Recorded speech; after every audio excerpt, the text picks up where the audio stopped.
Wow, un nouveau nettoyeur de mythes alors que ça fait même pas un an que l'autre est sorti? Eh oui, qu'est-ce que vous voulez que je vous dise, les temps changent.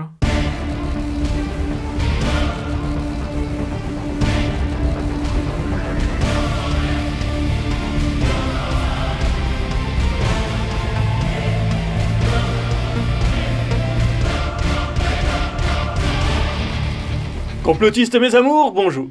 Nous sommes de retour pour cette deuxième partie consacrée à Oleg de Normandie et son œuvre Templiers, Vikings et Cathédrales, le film de divulgation qui change la donne. Pour rappel, nous avons vu dans la première partie, que vous trouverez ici même, que notre auteur-réalisateur gobe les infos chez 2-3 écrivains qu'il adore, sans prendre la peine de filtrer le fait réel du fantasme avarié. On se retrouve donc avec un film qui nous balance que les cathédrales ont été bâties par des Templiers qui étaient en fait des Vikings païens, et donc que l'Europe était gangrénée par le paganisme représenté par l'ordre du Temple, composé de chevaliers vikings païens venus se venger de l'Occident jusqu'à ce que l'ordre du Temple soit condamné. Et bien entendu, les historiens dogmatiques et autres archéologues agents secrets du Vatican cachent la vérité vraie au monde. On s'était laissé sur un passage où Oleg nous disait que Chartres était viking parce que casque à cornes, tout ça, mais maintenant voyons les choses qu'il avance pour prouver ses dires. Alors calez-vous bien dans vos sièges, allumez vos cerveaux, et c'est parti pour le nettoyage. La rune odale du dieu Odin est discrètement présente en plein cœur de la cathédrale. Tout comme la rune Ing. Il y a encore d'autres runes à l'intérieur de la cathédrale, plus ou moins hermétiques. Bon, là ça commence fort avec ce que nous avons appelé dans le précédent épisode de la runologie à l'arrache. On pourrait aussi appeler ça runomanie. Je vous explique vite fait en quoi ce genre de comparaison n'a aucun sens et ensuite je vous propose un petit jeu. Tout comme dans la numérologie, où on va balancer des pelles de calcul dans un chaudron afin d'en sortir les données qui vont dans notre sens, avec la runomanie, on regarde des choses et on met en évidence des formes qu'on peut faire coller aux runes. Ce qui entre nous est un petit peu facile quand les runes ont des formes de type carré, losange ou chevron.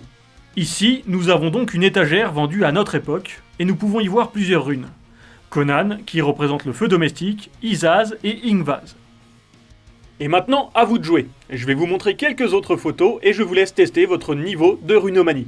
Vous avez ici une liste des runes, rassurez-vous, je vais vous les laisser durant les quelques épreuves qui vont suivre. Voici une autre étagère. Je vais vous laisser une dizaine de secondes pour identifier les quelques runes qu'on peut y voir, et je vais essayer de rendre ça un petit peu épique pour aller avec l'ambiance.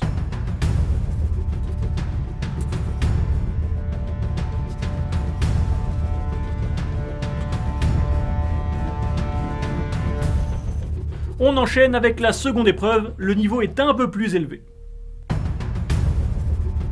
N'hésitez pas à chercher des subtilités, quand on est runomane expert, on sait tourner les choses dans tous les sens pour obtenir les résultats qu'on veut.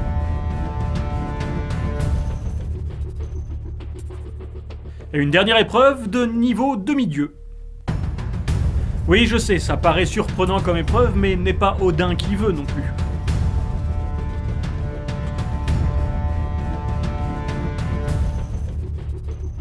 Stop, on arrête d'écrire, on va pouvoir passer à la correction. Sur la première épreuve, on pouvait voir les runes suivantes. Ingvaz, Laguz, Zagaz, Manaz, Gebo, et un nombre considérable de Conan et Izaz. Sur la seconde épreuve, on dénombre des runes telles que Ingvaz, Algiz, Ivaz, Tivaz, quelques Izaz et Conan. Enfin, sur cette troisième et dernière épreuve, nous avons Algiz, Laguz, Tivaz, Uruz, et encore une fois quelques Izaz et Conan. Si vous avez retrouvé sur ces 3 épreuves au total entre 0 et 7 runes, vous êtes un runomane amateur. Si votre score est compris entre 8 et 15, vous êtes au moins au niveau d'Oleg. Et si vous avez trouvé plus de 16 runes, alors vous devez côtoyer Odin. Bravo à vous. Maintenant que nous avons bien vu comment dresser des parallèles fumeux entre des anciennes runes et des éléments visuels sans tenir compte de leur contexte, nous allons pouvoir observer un détail qui semble être capital. Les 2 corbeaux d'Odin, Hugin et Munin, se situent eux à l'entrée occidentale. Ils présentent d'ailleurs une queue serpentiforme lobée en forme d'odale, comme pour attester qu'ils sont bel et bien les corbeaux d'Odin. Tout d'abord, s'appuyer sur un seul élément de chapiteau de colonne au sein d'une cathédrale qui possède le plus grand corpus de sculptures de l'époque, c'est un sophisme qu'on appelle le cherry picking, et donc ce n'est absolument pas représentatif de quoi que ce soit. Ensuite, est-ce que cette sculpture qu'on nous montre est bien une représentation de Hugin et Munin ? Personnellement, je ne côtoie pas de corbeaux divins tous les dimanches, mais on peut tout de même constater que ces corbeaux qui boivent dans des calices ont des caractéristiques un peu particulières. Des corps d'oiseaux, des patounes assez massives, une tête plumée et un corps couvert d'écailles, et enfin une queue se finissant par une tête de serpent. Cette description colle donc beaucoup plus au basilic, animal mythique qui a connu une évolution depuis les auteurs antiques, que l'on redécouvre durant le XVIe siècle. Et oui, car la tour nord, et donc ce chapiteau, a été rebâti à partir de 1506, après que son clocher ait été foudroyé. On est donc à peu près 2 siècles après la fin de l'ordre du Temple, à une époque où une génération c'est 20 ans. D'après la vision d'Oleg, on aurait donc 10 générations de sculpteurs odiniens qui se seraient succédés dans le feutré afin de laisser une trace des corbeaux d'Odin parce que, pourquoi pas en fait.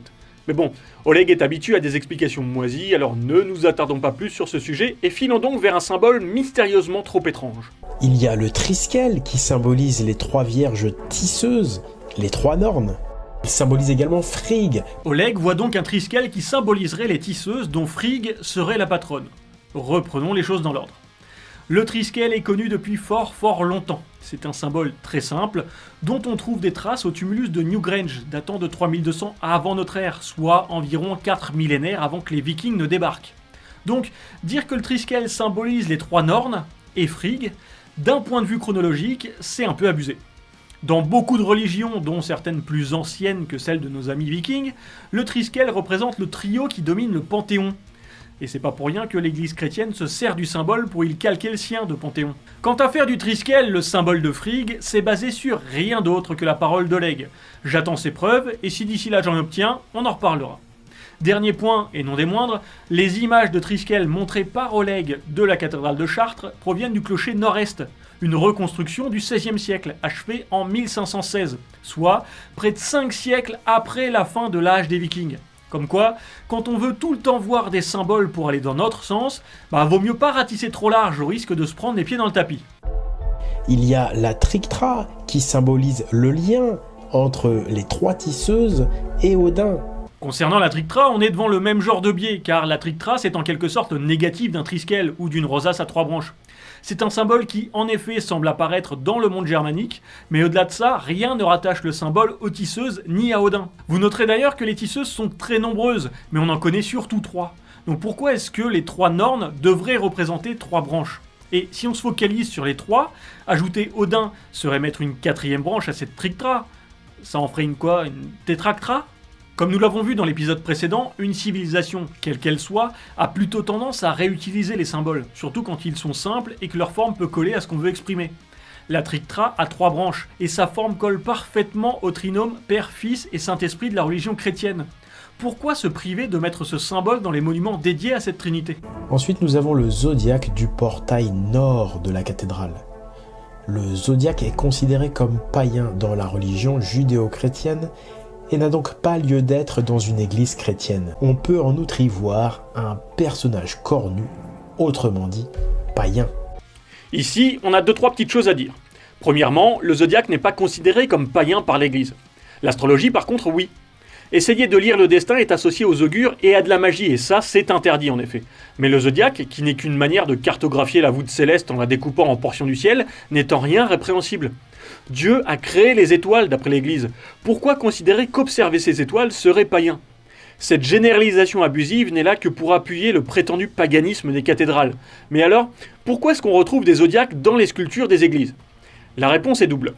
Avec les innovations techniques qui donneront l'architecture gothique, les bâtisseurs sont plus à même de décorer finement les églises. Et on redécouvre sur la même période les premiers héritages antiques. Héritages antiques dont font partie au hasard Aristote et le zodiaque. Est-ce étonnant dans ce contexte, qu'on appelle parfois Renaissance du XIIe siècle, que des monuments se parent de représentations de la création divine ?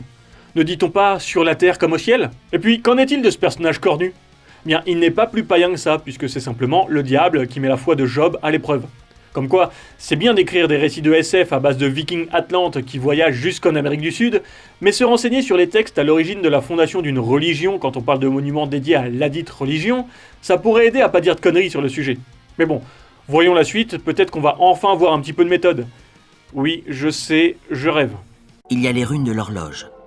Et Vase, la rune du cheval, ici sur une horloge qui symbolise le temps, figure Sleipnir, le cheval d'Odin, qui a la capacité de voyager dans le temps. La rune Ing symbolise la semence. Faite d'ADN, la semence est un message codé. Un message taillé dans la pierre et encapsulé dans la rune Stan, rune de la pierre, en lien avec le cheval. On semble vouloir nous dire ici que la cathédrale Notre-Dame est le cheval d'Odin. Et c'est le retour de la runomanie. Mais avant de nous appesantir sur des runes et leur interprétation, jetons un œil à cette horloge. C'est suite à l'incendie de 1506 que l'architecte Jean Texier, originaire de la région de Vendôme, en Beauce, s'intéresse à la cathédrale de Chartres. Et c'est en 1520 qu'il dirige les travaux de l'horloge. Alors, j'ai bien cherché des écrits concernant les Vikings en vendômois, mais la seule chose que j'ai trouvée, c'est un tournoi, l'International Viking Master, une compétition de judo. Donc, soit la pensée hermétique est exceptionnellement subtile et cachée au point que personne ne soit capable d'en déceler la moindre présence sans avoir été initié par un gourou, soit vouloir lier cette horloge du XVIe siècle avec des Vikings est d'une stupidité sans nom. J'ai mon avis sur la question, mais vous êtes libre d'avoir le vôtre. Maintenant qu'on a établi que niveau chronologique ça ne colle pas du tout, voyons ce qu'il en est du point de vue runique, avec une petite comparaison entre les dires d'Oleg et ce qu'on a pu glaner chez les chercheurs. C'est l'heure du duel. Tout d'abord, la rune Evaz, qui symbolise le cheval. Bon, à la limite, pourquoi pas. Puis Ing, qui symbolise, selon Oleg, la semence faite d'ADN. En réalité, Ing symbolise le dieu qui porte le même nom que la rune Ingvaz. Ingvaz, c'est le fils de Freyr et de Gerd. Et rien, dans aucun texte ni aucune source épigraphique ou archéologique quelconque, ne permet d'affirmer que Ingvaz est un liquide 100% pur jus de dieu. Et enfin, Stan, qui symbolise la pierre. Vous avez noté que les runes Evaz et Stan sont imbriquées l'une dans l'autre, donc on peut choisir d'y ajouter des runes Isaz, Laguz ou quelques Conan. C'est donc plus un cheval de pierre, mais un cheval de pierre, d'eau, de glace, du feu domestique. J'y connais pas grand chose en Pokémon, mais je pense qu'on a un champion là. Dans le même temps, on pourrait s'intéresser à un autre édifice bien connu, à savoir le château de Chambord. Regardez donc ici même. Nous avons les trois runes, Ing, Evaz et Stan, imbriquées les unes dans les autres, et cette fois dans le même motif. On est bien loin du piètre exemple d'Oleg avec seulement 2 runes imbriquées et la troisième bien en dessous. Il me semble évident que Odin ne possédait pas deux Sleipnir, son fameux cheval à 8 pattes, et donc qu'il ne peut pas y avoir 2 monuments à être le message d'Odin à travers le temps.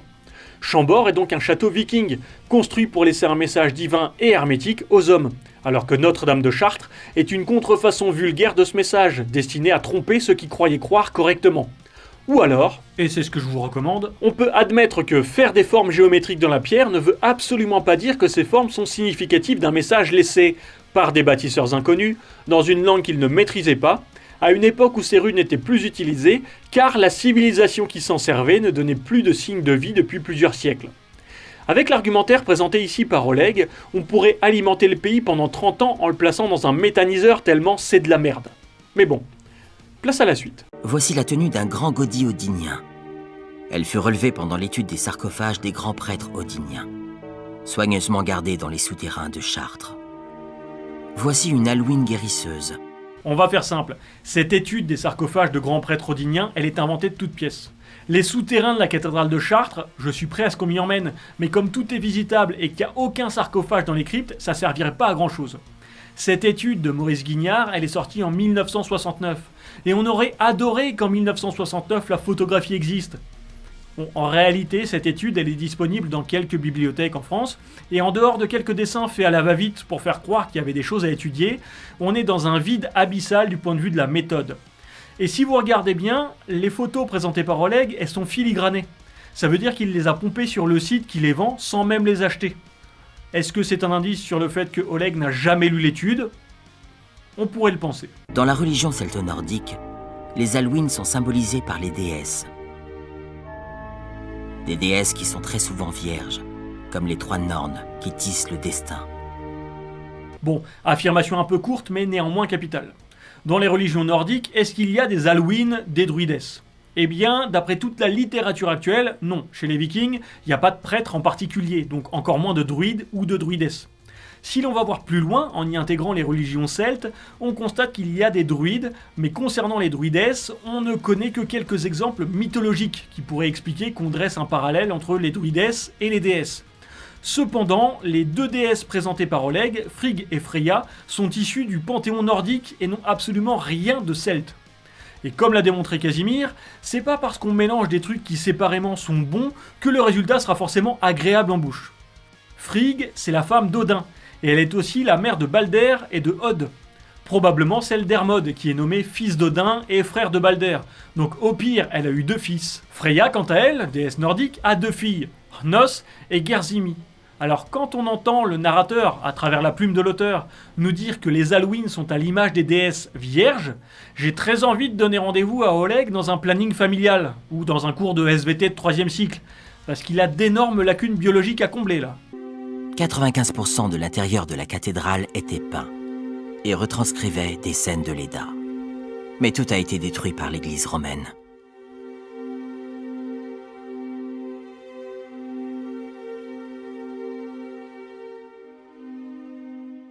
Ce qui est assez fou dans ce passage, c'est qu'on nous annonce que l'Inquisition, toujours elle, est venue saccager les représentations de Léda. Le fait que l'intérieur de la cathédrale ait été peint, sûrement sans figure mais avec de jolis aplats colorés, c'est fort probable. On sait que nos églises actuelles sont nues, mais que dans le passé, les couleurs ne manquaient pas. Ce qui nous est montré ici est décrit comme étant le meurtre de Balder.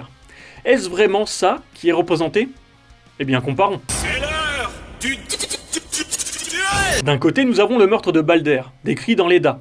Frigg, la mère de Balder, fait jurer à tous les éléments de la création, plantes, cailloux, animaux, de ne pas blesser Balder. Et alors là, les dieux vont s'amuser à lui jeter plein de trucs à la gueule en sachant que ça lui ferait rien. Seulement, Frigg a oublié de faire jurer à une plante, le gui. Loki va donc placer une branche de gui dans les mains de Od, un dieu aveugle, et bim, Balder meurt. On peut dire que c'est l'un des plus vieux Darwin Awards de l'histoire. De l'autre côté, on a un être avec des ailes et une épée qui attrape une femme par les cheveux. Et en face de ces 2 personnages, un centaure avec un arc, chevauché par un homme nu qui tient une oie par le cou. Alors oui, je sais, dit comme ça, on a l'impression d'avoir un camoulox religieux. Mais honnêtement, quel est le rapport entre le récit de la mort de Balder et la scène que l'on peut voir sur l'un des chapiteaux de l'entrée de la crypte ? Eh bien absolument aucun. Oleg affirme que cette scène est celle du meurtre de Balder, mais si vous regardez attentivement chaque détail, vous verrez aussi bien que moi, ou n'importe qui d'autre, que rien ne colle. Balder se fait tuer par Od, le dieu aveugle. Ici, c'est un centaure avec ses 2 yeux grands ouverts qui cible le ravisseur d'une femme. Si on voulait savoir quelle est la scène qui est contée dans cette sculpture, il suffirait d'ouvrir quelques bouquins, au hasard l'Iliade et l'Odyssée, pour voir que cette scène décrite est l'enlèvement d'Hippodamie, l'élément déclenchant la guerre entre 2 peuples mythiques grecs. Donc si on résume, on a l'Inquisition qui est venue détruire toutes les représentations de l'Edda et tout ce qui était païen et viking. Par contre, un putain de centaure avec Achille à poil sur son dos, là ça passe crème. Je suis désespérément à la recherche de la logique, et je suis désolé de vous le dire, mais c'est loin d'être fini. Voici un chrisme, un symbole ésotérique mystérieux. Les érudits essaient de le décoder sans toutefois y parvenir. Une affirmation vraie d'Oleg, ceci est un chrisme. Par contre, le fait que des érudits essaient de le décrypter sans y parvenir, faudrait voir à pas nous prendre pour des bouquets garnis 5 minutes. Alors oui, dans les années 60, on pouvait se demander ce que représentait ce symbole, mais les années 80 ont facilement levé le doute. Je vous mets un gros corpus sur les chrismes du Sud-Ouest en libre accès. Il aurait été bon, encore une fois, qu'Oleg aille lire des sources plutôt que de bâcler un film. En résumé, le chrisme, c'est le symbole du Christ formé des lettres grecques du nom du Christ, soit le iota et le chi, pour Jesus Christos, soit les 2 premières, chi et rho, Christos, auxquels sont souvent ajoutés l'alpha et l'oméga, car Dieu est le début et la fin. On retrouve parfois d'autres lettres présentes dans le nom du Christ, comme le tau, ou parfois l'ajout du S latin. Mais il n'y a pas de sens caché, sinon, vu le nombre de chrismes dans le monde, cela voudrait dire que tout le monde était dans le secret, ou alors que les sculpteurs copiaient sans vraiment comprendre ce qu'ils copiaient ni pourquoi. Et entre nous, les artisans de l'époque, ils n'étaient pas formés dans des écoles Steiner. Donc la probabilité est très faible pour qu'ils copient des choses sans savoir pourquoi. Même dans Scooby-Doo, le mystère mystérieux du chrisme, il se serait réglé avant le générique. Mais bon, il est temps de quitter Chartres et les chrismes pour aller au sud-ouest, à Hendaye. Revenons à Hendaye, une ville qui se trouve à l'extrémité sud-ouest de la France, au Pays Basque, dont l'emblème, la croix basque, n'est pas sans rappeler la svastika des Mayas et de la tapisserie normande d'Overrockdale. Le signe apparaît 4 fois au sein de ce qui a tout d'une roue solaire, parfois appelée croix celtique. Et ce symbole se trouve en compagnie du soleil des Mayas. Comme nous le voyons, nous sommes à Hendaye, devant la fameuse croix d'Hendaye. En avant-propos, il faut rappeler que Oleg récite la leçon apprise dans le bouquin de Axel Brucker, Fulcanelli et le mystère de la croix d'Hendaye. Et ce, même si ce bouquin n'est basé sur rien d'autre que l'interprétation foireuse de son auteur. Donc on recrache des trucs sans aucune vérification, c'est la tambouille habituelle de notre petit viking préféré. Il se trouve que j'ai appliqué les préceptes d'un grand penseur de notre temps, un certain Jacques Grimaud, et je suis allé sur place pour voir de quoi il en retournait. Je suis revenu avec 2 réponses ô combien importantes. Jusqu'en 1842, cette croix ornait le cimetière communal d'Hendaye. Et, vous pourrez le voir sur ces quelques photos, il y a une nette démarcation tant dans le type de pierre que dans l'association des 2 éléments, entre le socle et la croix. On peut donc totalement affirmer que si la croix est largement antérieure à 1842, le socle n'a aucun lien avec cette croix avant cette date. Donc le délire à base de soleil maya et de francs-maçons associé à des vikings sous couvert de templiers, il n'a absolument aucun sens. Enfin, on peut finir ce passage avec une magnifique citation d'Oleg qui ironise en parlant des francs-maçons. Je cite, « Plutôt que de bosser, ils préfèrent chercher leurs réponses dans le livre saint des chrétiens. » Alors moi aussi, plutôt que de bosser, je vais utiliser un livre saint des chrétiens et je dirais « Évangile selon Matthieu, chapitre 7, versets 3 à 5 ». Parce que oser dire ça alors qu'on sort un film en ne se basant que sur les bouquins de Demayeux, Guignard et Brucker, faut vraiment pas avoir peur de passer pour un débile. La rune Gare, c'est en fait 4 fois ce signe. La roue solaire d'Hendaye contient également 4 fois le signe. Or 4, c'est aussi le nombre de voladors pendus au mât. Les voladors sont pendus comme Odin. Or, sur le chrisme, le signe est également suspendu à un fil. Une bonne manière de montrer qu'une méthode est merdique, c'est de prendre un élément au pif, d'y appliquer la méthode et de voir si ça marche. Prenons par exemple le logo Windows. Le logo Windows, c'est 4 fois ce signe. La roue solaire d'Hendaye contient aussi 4 fois ce signe. On peut donc en déduire que Bill Gates est un descendant viking. Notons qu'il y a une très belle histoire de pillage entre Bill Gates et Apple. Ça ne fait que confirmer que cet homme est un descendant scandinave. Et entre nous, Bill Gates, de son vrai nom, William Henry Gates, 3e du nom. William, c'est Guillaume. On a donc un homme qui s'appelle Guillaume Henry, tout comme Guillaume le Conquérant et Henri Beauclerc. Guillaume qui a ouvert les portes de l'Angleterre aux Normands. Les portes, gates en anglais. Je pense que la démonstration est suffisante, mais j'ai bien envie de lancer un petit concours de vikingomanie foireuse juste basé sur cet exemple. Alors allez-y, éclatez-vous dans les commentaires. Hendaye, sur une carte, se trouve à l'extrême sud-ouest de la France, comme pour nous indiquer l'Amérique du Sud. Mais ce n'est pas tout. Hendaye se trouve tout près d'un lieu atypique, un sommet nommé la Rune. Sur ce sommet, les touristes vont par tradition empiler quelques pierres pour faire une petite construction de fortune. Cette tradition fait référence aux bâtisseurs, et comme le sommet en question s'appelle la Rune, tout devient clair. Anachronisme mon amour, te voilà de retour. On a donc une croix déplacée au 19e siècle, mais qui aurait servi à désigner l'Amérique du Sud. Alors de base, un point ça va toujours être aligné avec ce qu'on veut. Si Oleg voulait tenter une démonstration, il aurait pu voir où arrivait la droite, passant par Chartres et Hendaye. Bon, manque de bol, ça tombe dans la flotte. Mais quand on voit les prouesses que sont capables de faire la Tronchambier ou Grimaud avec leurs équateurs penchés respectifs, c'est quand même dingue de pas être capable d'aligner 3 trucs quand même. Et puis, concernant la rune, on peut lire dans la presse locale, donc en provenance de natifs du coin, on est donc très loin des médias à la solde des puissants, je vous vois venir les petits filous, qu'à la base, les cairns étaient peu nombreux, histoire de guider les randonneurs. C'est depuis 2017-2018 que tout le monde s'est mis à arracher des pierres pour les entasser comme des débiles. Et là, c'est un petit message à l'attention de chaque touriste. Peu importe où vous êtes, déloger des cailloux pour faire une belle photo pour votre Instagram, eh ben c'est con. Parce que ça déstabilise le sol, donc ça détruit la biodiversité et ça ruine l'écosystème local. Je ne sais pas si les bâtisseurs sont habitués à perturber la macrofaune et la flore des planètes entières, mais si ça fait partie de leur tradition, je suis fier de ne pas me revendiquer descendant de cette sous-race supérieure et attardée. Nous venons de confirmer les liens entre l'Amérique, les cathédrales gothiques et la religion viking grâce à cette rune secrète des bâtisseurs. Elle fut gardée secrète afin d'être préservée de l'inquisition judéo-chrétienne. Ce signe, ici suspendu à une branche tel Odin pendu à l'arbre, c'est la rune du dieu des pendus, Odin. C'est la rune secrète d'Odin. l'odale ésotérique des bâtisseurs. Oui, je sais, ce passage il est perturbant quand ça fait 1h30 qu'on décortique chaque affirmation du film. Mais je vous propose de le refaire.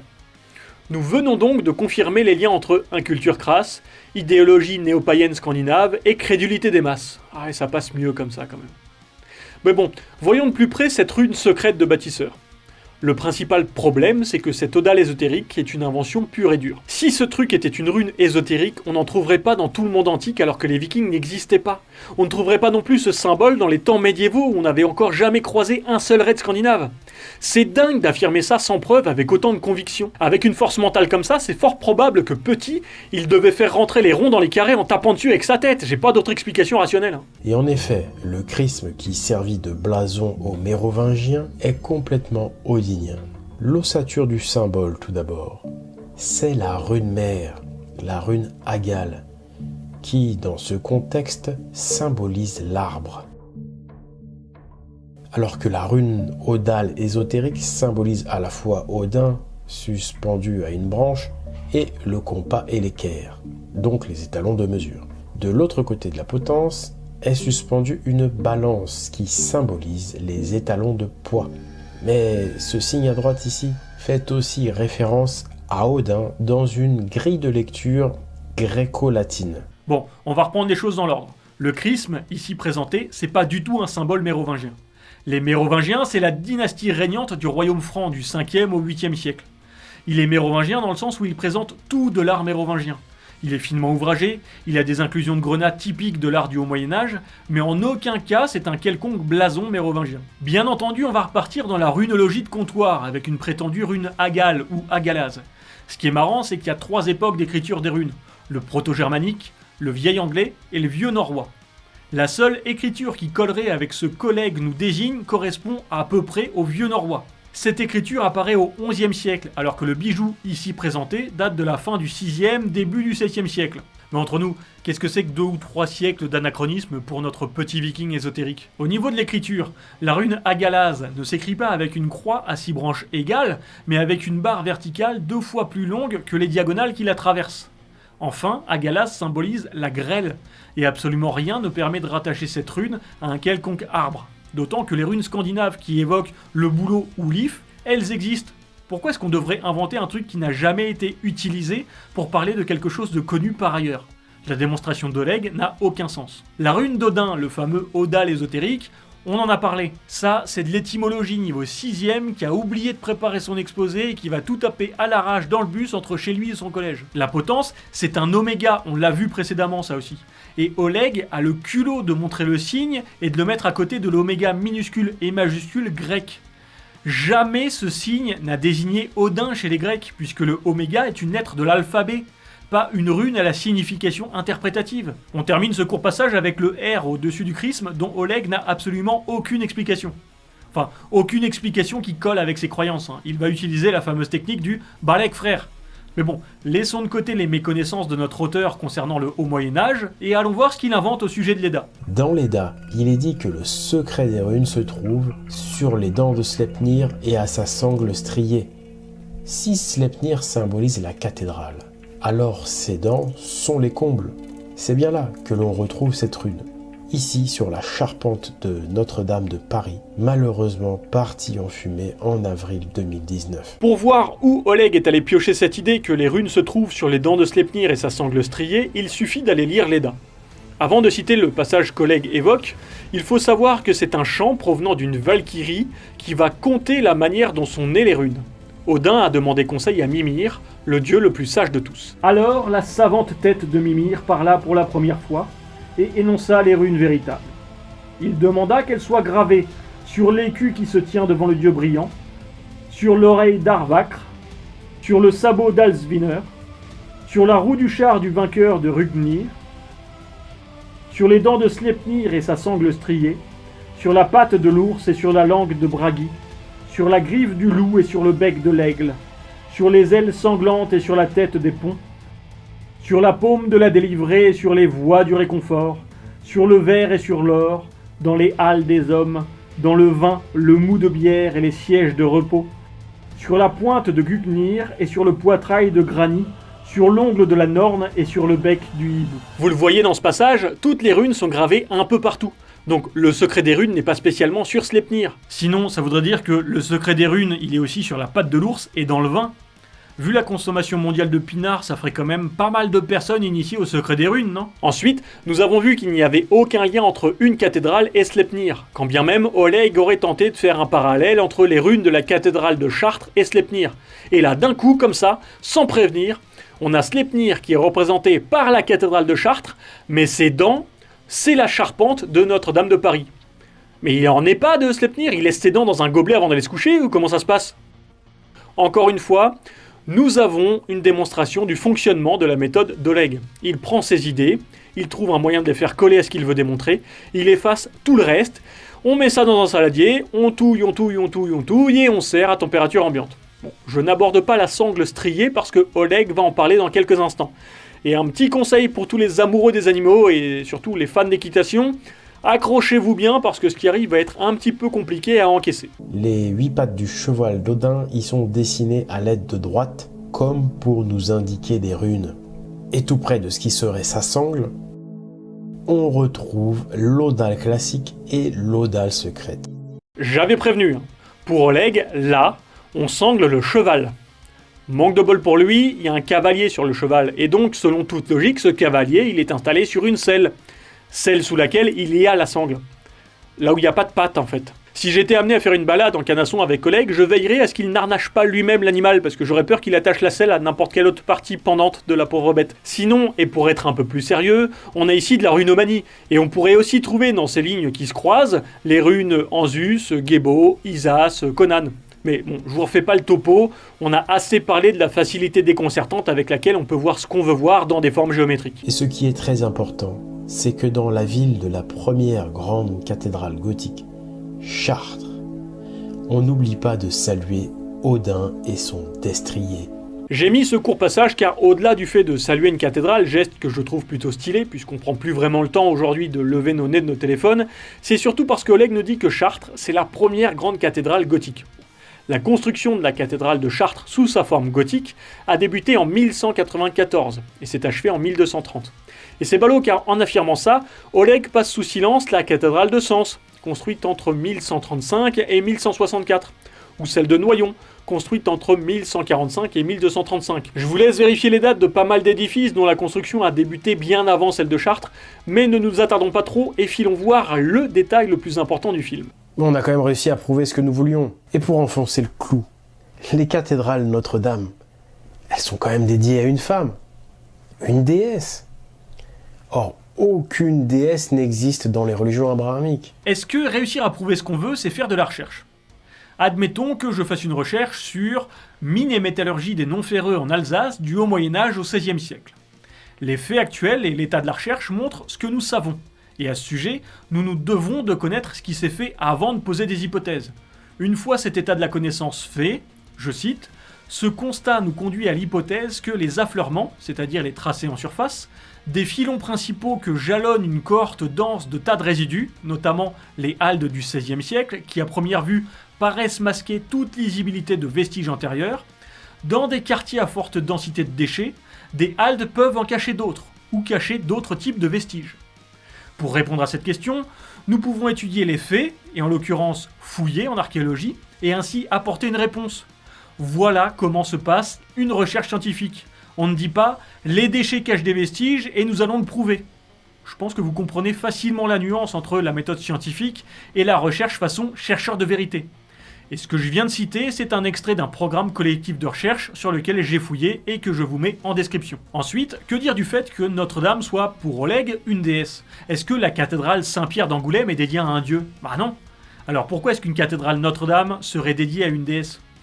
Et pour comprendre un peu mieux comment on considère Marie ou Notre-Dame, il faut faire un peu d'histoire des hérésies. En 1179, Pierre Valdès se rend au concile de Latran III, avec une version des évangiles traduite par ses soins, afin de passer une sorte d'examen de passage devant tout un tas d'évêques ainsi que le pape, pour voir s'il a le droit de prêcher dans la rue en langue vernaculaire. L'homme qui lui posera des questions lui demandera si, lorsqu'il prêche, il croit en Dieu. Valdès va répondre « Oui, bien sûr, je crois en Dieu ». L'homme continue en lui demandant s'il croit au Christ de la même manière. « Mais oui, je crois au Christ de la même manière ».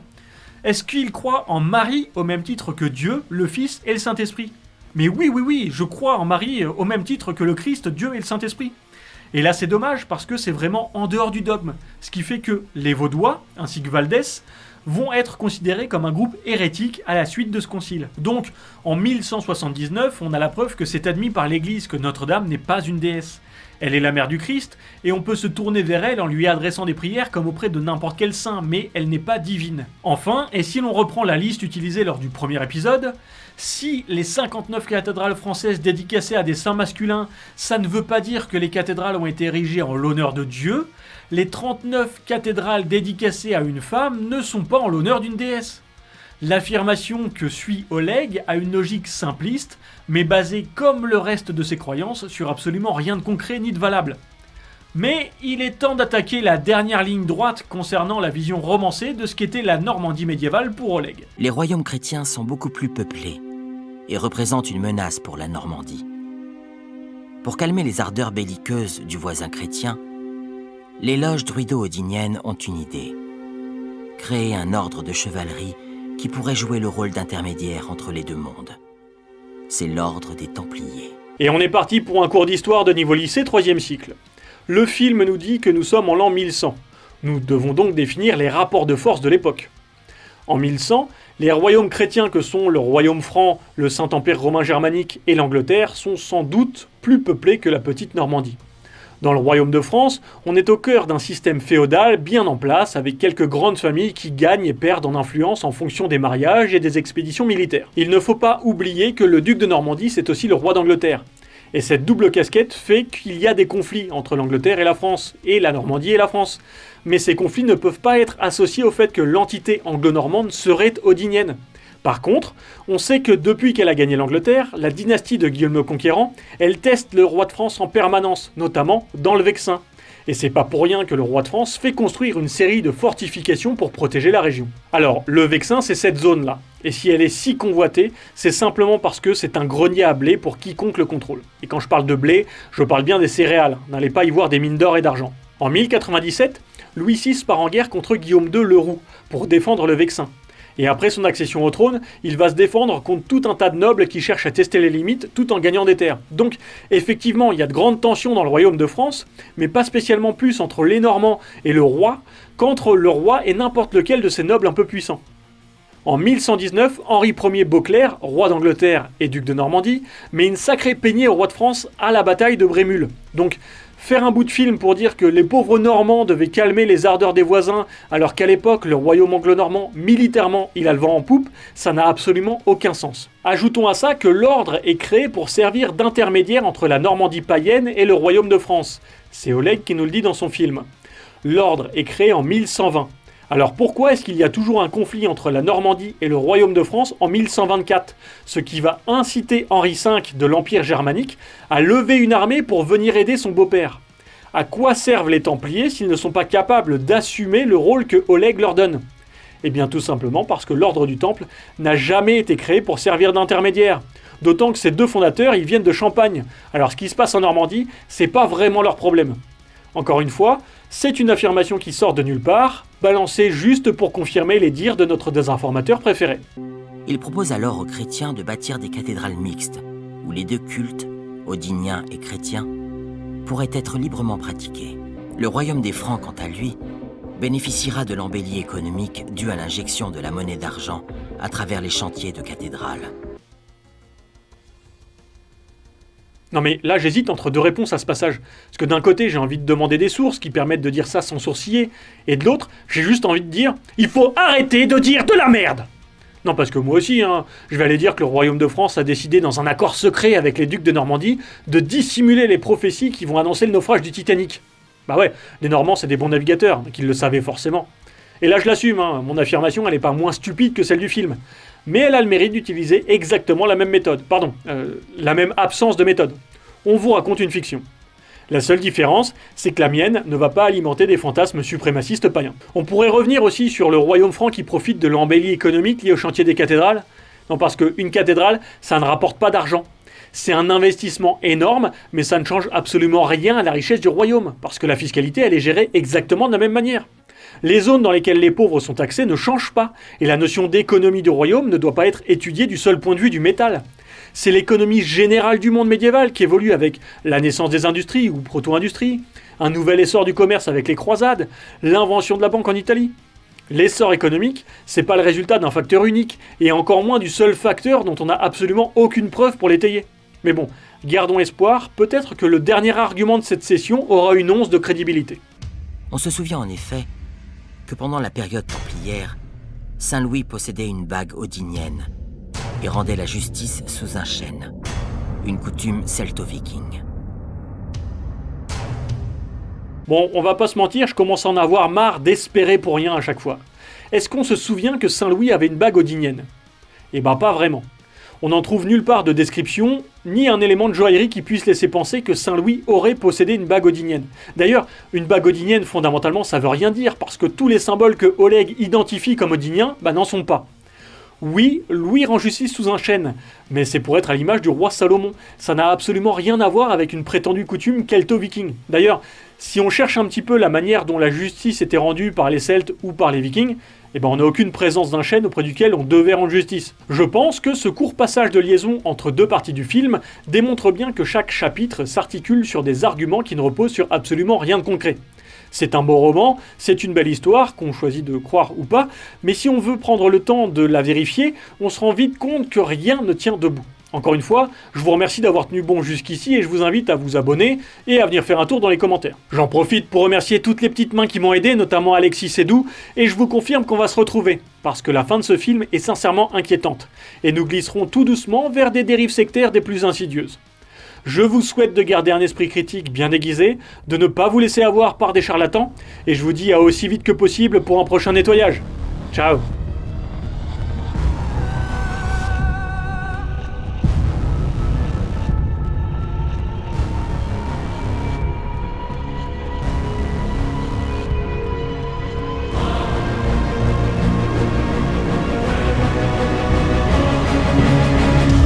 Dans un monde où la science évolue toujours plus vite, l'homme ne sait plus comment rêver.